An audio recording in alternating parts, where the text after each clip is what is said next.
पाक फौज FC बलोचिस्तान और पुलिस का मुश्तरका ऑपरेशन शाबान जारी है। सिक्योरिटी ज़राए के मुताबिक कार्रवाइयों में मज़ीद 4 दहशतगर्द मारे गए।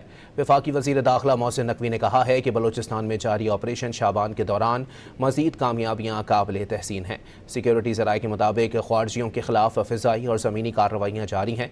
ऑपरेशन शाबान में हलाक दहशतगर्दों की तादाद 83 हो गई। 5 जुलाई से अब तक कार्रवाइयों में हलाक दहशतगर्दों की तादाद 121 हो गई। आखिरी दहशतगर्द के खात्मे तक बलोचिस्तान में ऑपरेशन शाबान जारी रहेगा।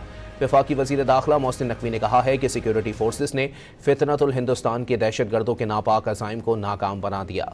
सिक्योरिटी ज़राए के मुताबिक ख्वारजियों के खिलाफ फ़िज़ाई और ज़मीनी कार्रवाइयाँ जारी हैं।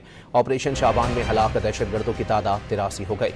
5 जुलाई से अब तक कार्रवाइयों में हलाक दहशतगर्दों की तादाद 121 हो गई। आखिरी दहशतगर्द के खात्मे तक बलोचिस्तान में ऑपरेशन शाबान जारी रहेगा। वफाकी वज़ीर दाखिला मोहसिन नकवी ने कहा है कि सिक्योरिटी फोर्सेस ने फितनतुल हिंदुस्तान के दहशतगर्दों के नापाक अज़ाइम को नाकाम बना दिया।